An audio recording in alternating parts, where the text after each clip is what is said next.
नया स्टूडेंट जो कि अक्टूबर नवंबर के एग्जाम की डेट शीट पूछ रहा है, मैंने ऑलरेडी दिया हुआ टेंटेटिव डेट शीट। हम लोग उसी पर चर्चा चालू करेंगे।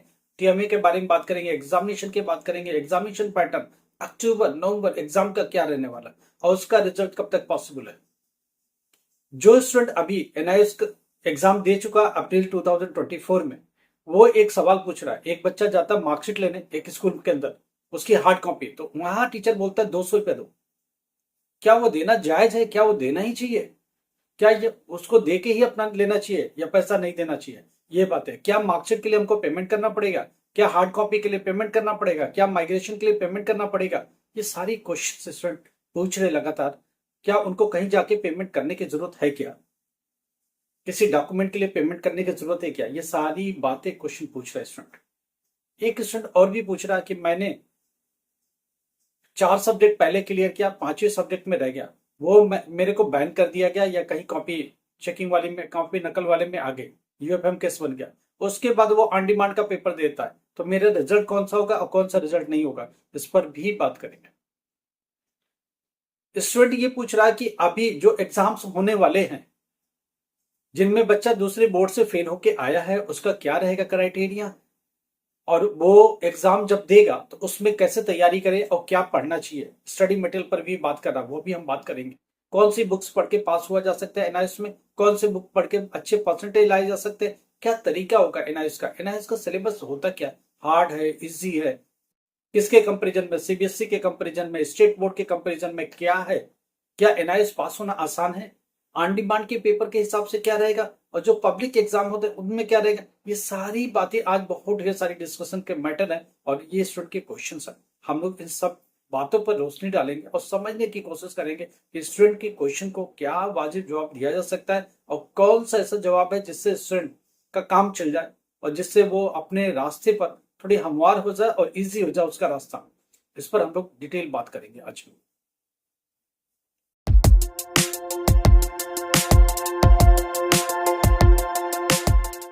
नमस्कार, आदाब, Sat Shri Akal. Myself Ahmad sir, education at the rate Ahmad sir.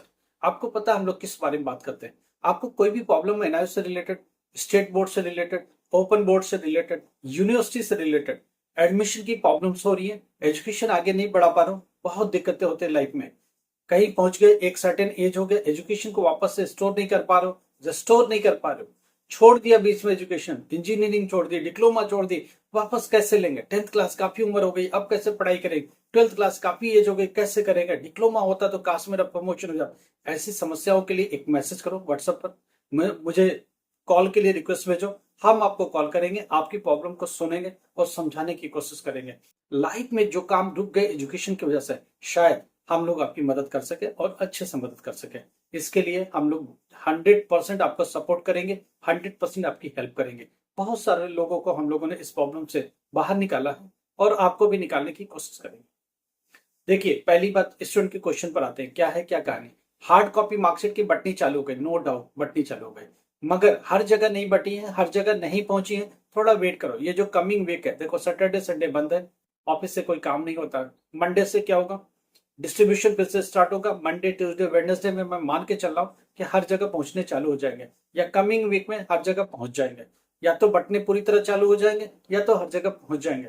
फिर अगले 10 दिन तक ये स्कूल से बांटते रहेंगे, आपको हैंड ओवर करते रहेंगे। क्या लेना है, मार्कशीट कम सर्टिफिकेट।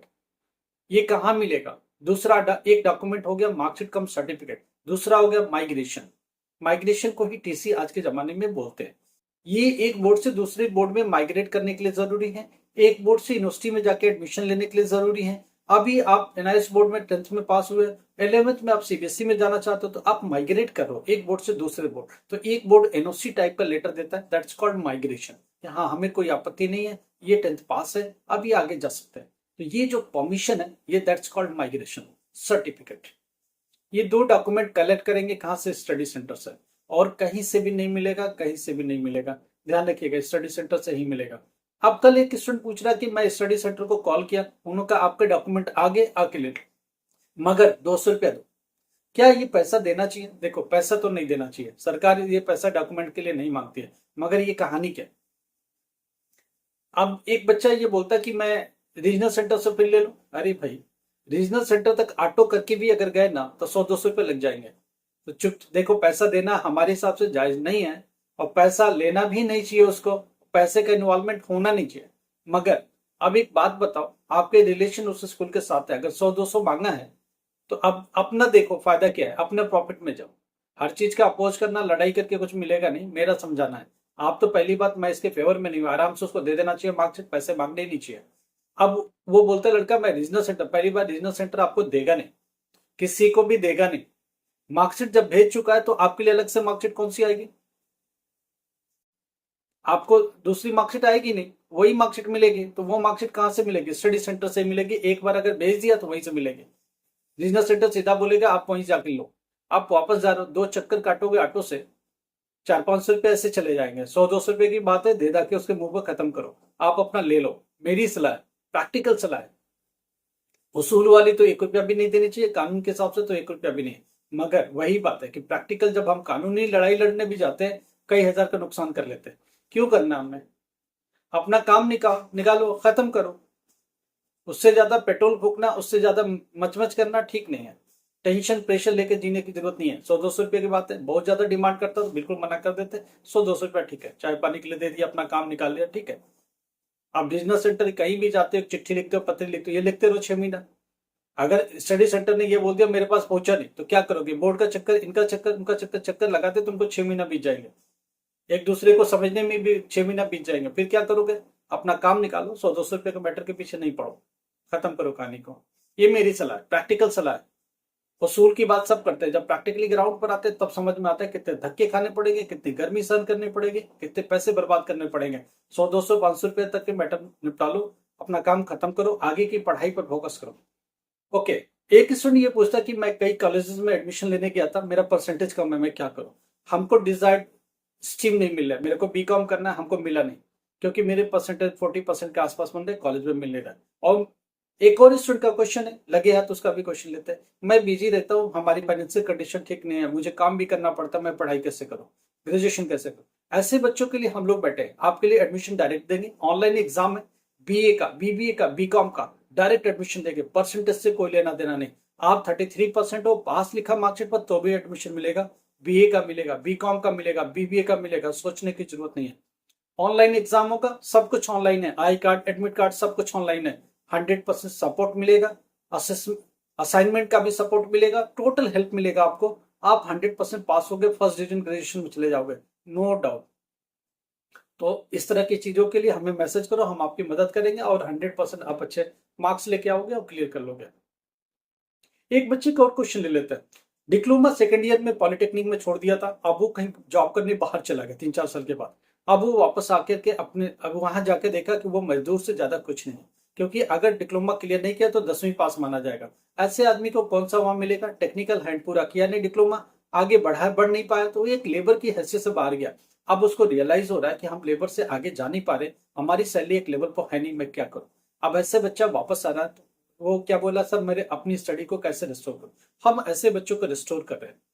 अगर जो यूनिवर्सिटी क्रेडिट दे रही है तो उसको क्रेडिट ले लेंगे, नहीं दे रही तो वापस से एडमिशन डालेंगे, पूरी हेल्प करेंगे और उसको कैसे भी करके धीरे धीरे हम क्लियर करेंगे। उसके साथ बैठेंगे, स्टडी में हेल्प करेंगे, जैसे भी जो भी पॉसिबल है सब किया जाएगा। वो एक बार क्लियर हो जाए और आगे का रास्ता ले ले। जब वो जाए तो उसके पास एक टेक्निकल हैंड डिग्री भी होनी चाहिए, टेक्निकल इंस्ट्रूमेंट के ऊपर उसको अच्छी महारत भी हासिल होनी चाहिए, एक स्किल्ड लेबर होना चाहिए। लेबर हो तो स्किल्ड हो। 30,000 की जगह 50-70 हजार रुपये आपको मिल रहा हो, आप अगर थोड़ा सा अच्छा डिप्लोमा डिग्री अच्छे से हासिल कर लेंगे, लाख रुपया तक भी सैलरी ले सकते हो। अगर आप फॉरेन में हो तो आराम से लाख रुपया प्लस ले सकते हो। फर्क इतना है कि आपके पास टेक्निकल डिग्री है क्या, टेक्निकल बैचलर डिग्री है क्या, कम से कम डिप्लोमा लेवल की डिग्री है क्या। आप 5वीं 7वीं पढ़ के मत जाओ बाहर, थोड़े पढ़ लिख के जाओ, कायदे से जाओ, वापस आए तो वापस से स्टडी रिस्टोर करो और एक अच्छी खासी डिग्री लेके हाथ में तब निकलो बाहर की तरफ। तब कुछ अच्छा कमाओगे और अच्छा फील भी करोगे, और ये सारा पैसा रिवर्स हो जाता है। क्यों? जब आप अच्छा कमाते हो, अच्छा कुछ करने की कोशिश करो। अच्छा, अक्टूबर नवंबर एग्जाम के लिए मैंने बोला 15 सितंबर से प्रैक्टिकल स्टार्ट होगा, पूरा सितंबर भर प्रैक्टिकल जाएगा। फर्स्ट वीक ऑफ अक्टूबर से आपकी थ्योरी स्टार्ट होगी, नवंबर 10 तक जाएगा। रिजल्ट 20 to 30 दिसंबर को आएगा। आप बिल्कुल क्लियर रहिए इस डेट के साथ। हम लोग टीएम में अपलोड करना चालू कर चुके हैं, जिनका नहीं हुआ 2-4 दिन पेशेंस रखो, सबकी मदद करेंगे। जिसका भी टीएमएस से रिलेटेड प्रॉब्लम हो, जिससे फीस से रिलेटेड प्रॉब्लम हो, एग्जामिनेशन से रिलेटेड प्रॉब्लम हो, हम लोग पूरी मदद करें। स्टडी मटेरियल पर बात हो रही है, पहली बात सीबीएसई ज्यादा इजी है या एनआईएस? मैं आपको फिर बताता हूँ। सीबीएसई इजी है, स्टेट बोर्ड इजी है, एनआईएस इजी नहीं है। मगर एनआईएस का जो सिलेबस है बहुत अच्छा है। इस बुक को लोग लेके जाते हैं यूपीएससी की पढ़ाई के लिए, बाकी भी पढ़ाई के लिए। तो जो लेवल ऑफ बुक है बहुत अच्छा है, जो कंटेंट है स्टडी मटेरियल का वो बहुत अच्छा है। ध्यान रखिएगा, एग्जामिनेशन का लेवल बहुत अच्छा है। फर्क इतना है, अच्छे से पढ़ोगे तभी एनआईएस क्लियर होगा। आप ऐसे समझो गए कुछ भी लिखा है पास हो जाए, बिल्कुल नहीं पास होगे। जो बुक्स कंटेंट है बहुत अच्छा है एनआईएस का। एनआईएस की मटेरियल, स्टडी मटेरियल बहुत अच्छी है। आप ठीक से पढ़ो, ठीक से नॉलेज लो, ठीक से एग्जाम दो। मैं इसी फेवर में हूँ। नॉलेज ही लाइफ टाइम काम आती है। एग्जामिनेशन एक 3 घंटे का खेल है। कोई ज्यादा मार्क्स पा सकता है, कोई कम मार्क्स पा सकता है, कोई बहुत अच्छा ग्रेड ले सकता है, मगर ऐसा नहीं है। नॉलेज आपकी लाइफ टाइम चलने वाली है। एग्जामिनेशन एक आर्ट की तरह है। हर बच्चा एग्जामिनेशन में उतने मार्क्स नहीं ला पाता, उतनी स्टडी करके भी नहीं ला पाता है।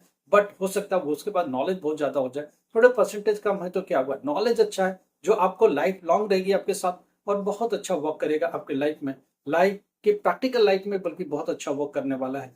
जब आप जॉब के लिए जाओगे, ग्राउंड पर जाओगे, तो वो सारे नॉलेज आपके काम आएंगे। इसी होप के साथ आपकी मदद के लिए हम लोग हमेशा तैयार है।